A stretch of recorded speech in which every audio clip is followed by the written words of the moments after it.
Herkese selamlar kıymetli dostlar. Real Madrid Fiorentina ile bir hazırlık maçı yaptı ve Arda Güler ilk 11'de oynadı. Maç sonrasında Arda Güler'le ilgili yazılan haberleri derledik. Onları anlatacağım ve bir de köşe yazısı var. Miguel Angel tarafından yazılmış bir maç analizi ve orada da Arda Güler'le ilgili çarpıcı ifadeler var. Hazırsanız başlayalım.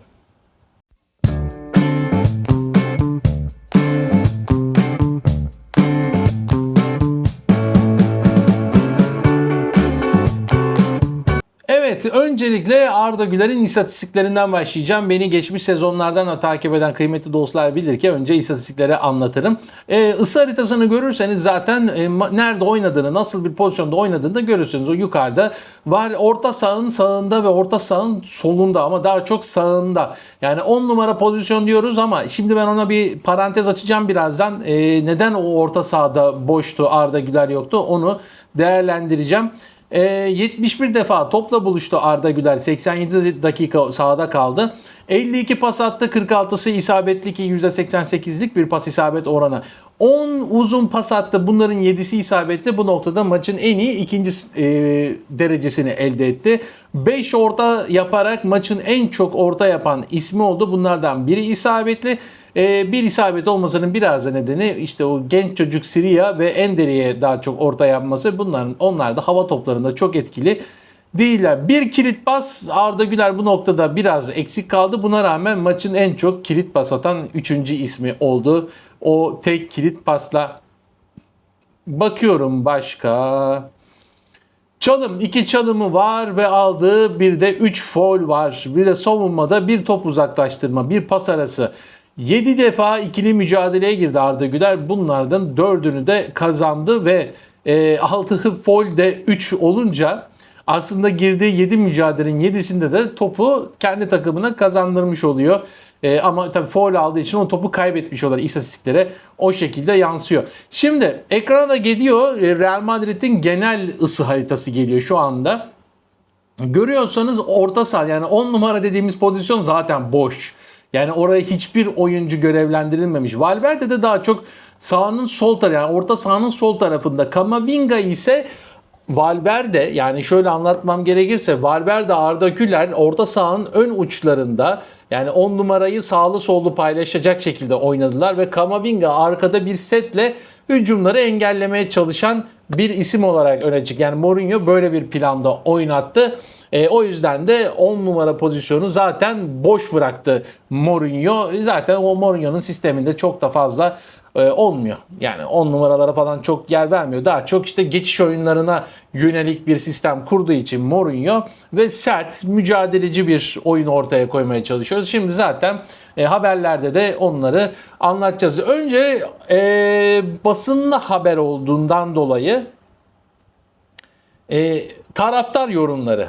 Taraftar yorumlarında Arda Güler'i eleştirenler ve destek olanlar vardı. Bir kullanıcı Arda Güler kardiyo bile yapamıyor galiba demiş ama bir başkası Bellingham Arda Güler'den daha bir oyuncu ama bu takım için 10 numara pozisyonda Arda Güler daha uygun olmalı demiş.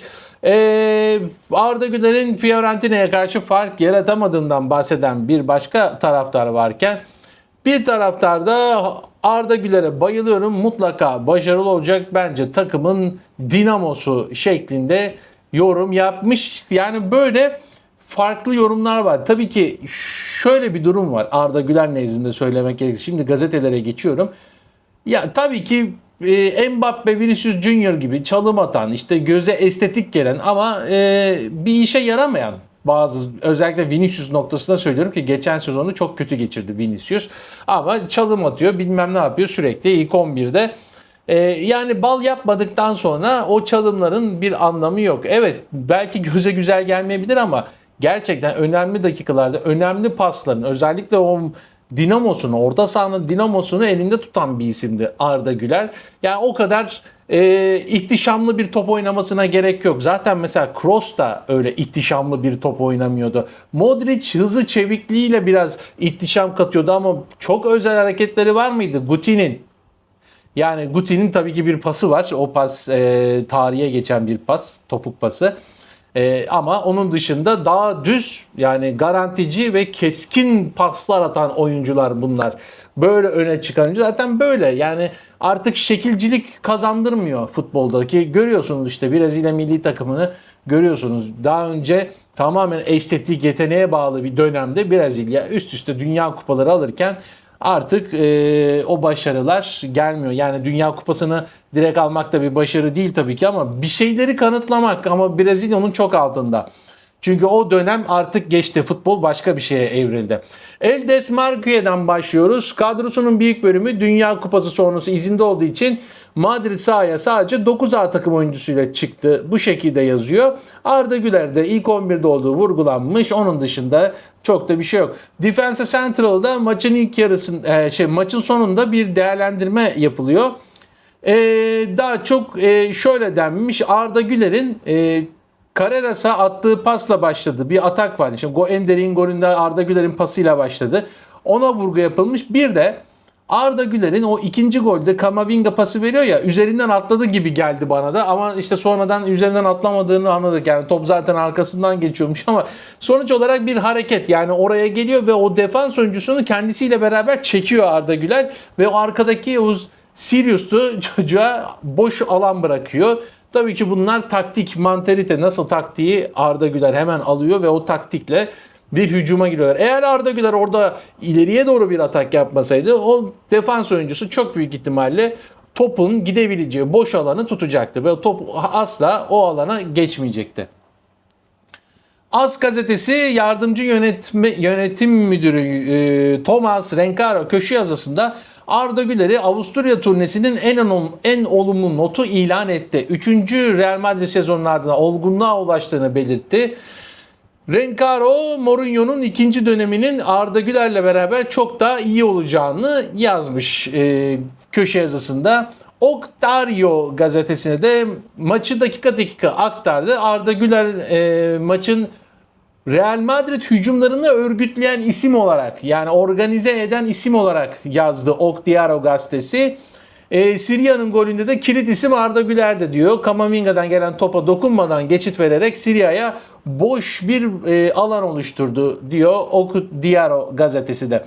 Gazeteler böyle. Marca gazetesi de genel olarak haberi yazmış. Arda Güler etkili bir oyun oynadı. Yani tek cümle vardı. Arda Güler etkili bir oyun oynadı yazıyordu Marca gazetesinde. Bu kadar. Daha çok Mourinho üzerinden, daha çok Dumfries üzerinden yorumlar yapıldı. Bu arada şunu da belirteyim. Mesela Arda Güler'le ilgili kötü yorumlar yapıyorlar sosyal medyada taraftarlar. Aynı taraftarlar gol atan Ender içinde, Valverde içinde, Camavinga. Yani ben sadece Arda Güler gösterin okuyunca şey gibi oluyor. Sanki taraftar bütün herkesi çok beğeniyor. Bir tek Arda öyle değil yani. Taraftar Valverde'ye de, Trent Alexander-Arnold'a da, zaten ona ayrı bir parantez açmamız lazım ki büyük sıkıntı. Yani Arnold gerçekten, şunu demek istiyorum Trent için, bilmiyorum katılıyor musunuz? Özellikle kritik serbest vuruşlarda sürekli kendi kullanıyor. Maçın ilk yarısında da yanlış hatırlamıyorsam çok böyle tehlikeli bir noktadan serbest vuruş kullanılıyordu. Ve orada kaleye vurdu ama yani çok absürt bir şekilde out'a çıktı top. Trent'in bu özgüveni nereden geliyor? Yani Real Madrid'de üst düzeyde oynayıp da milli takımına seçilemeyen tek isim. Trent Alexander-Arnold. Bu yıl seçilmedi. Tamam, bir sakatlık dönemi de falan da yaşadı. Biraz onda. Tamam, 2022'de de dönemin Newcastle United'cısı Trippier forma vermedi milli takımda. Southgate sadece Trippier'i tercih etti. En son bir maçta Alexander-Arnold'u ikinci yarı sokmuştu Trippier'in yanında. Yani o dönem Newcastle United oyuncusunu tercih etti. Yani 2022'de de Trent Alexander-Arnold, yani İngiltere milli takımı için öyle vazgeçilmez biri değil de oynamayan biriydi. Yani bu özgüven nereden geliyor? Bence çok yanlış bir transfer yapıldı Trent için.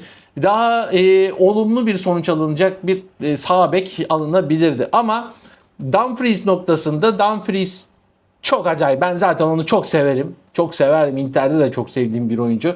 Çok böyle atak bir oyuncu. Gerçekten hep sonuca giden, disiplinli, müthiş bir oyuncu. O noktada Real Madrid müthiş bir transfer yaptı Dumfries'te.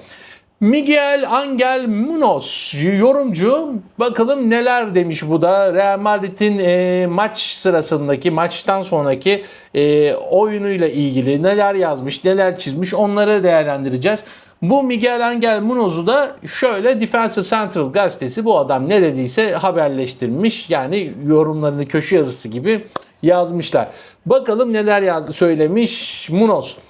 Madrid'den çok iyi bir maç çıkardı. Yedikleri goller üzütücü ama bu oyunun kalitesini yansıtmıyor. Bu bir hazırlık maçı. Yoğunluk, agresiflik ve net fikirlerle karakterize edilen bir takım gördüm. Yepyeni bir takım var gerçekten. Dumfries'in ilk maçı ve sağ bekte oynayan Trent'le iyi bir uyum yakaladı ama Dumfries zaten çok özel bir futbolcu. Arda Güler oyunu kontrol eden isim oldu resmen Madrid adına. Dumfries sağ kanatta oynadı ve Trent Valverde ve Arda Güler'e çok fazla özgürlük alanı sağladı diyor.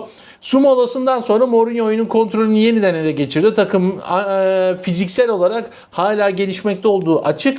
Takımın çekirdek kadrosu tatilde, bunu unutmamalıyız. Ayrıca önemli sayıda oyuncu da kadroda yok demiş. Gerçekten de öyle ama burada tabii ki kilit cümle, Real Madrid adına oyunu kontrol eden isim Arda Güler oldu demiş Munoz.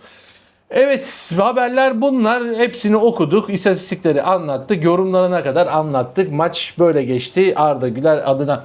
Peki sizin yorumlarınız ne? Yorumlarınızı ben de merak ediyorum. Yazmayı unutmayın. Beğenmeyi, abone olmayı unutmayın. Hype'ınız varsa hype'ınızı da alırım. Ben Oğuzhan Poyrazoğlu. Bir sonraki videoda görüşmek üzere. Sağlıcakla.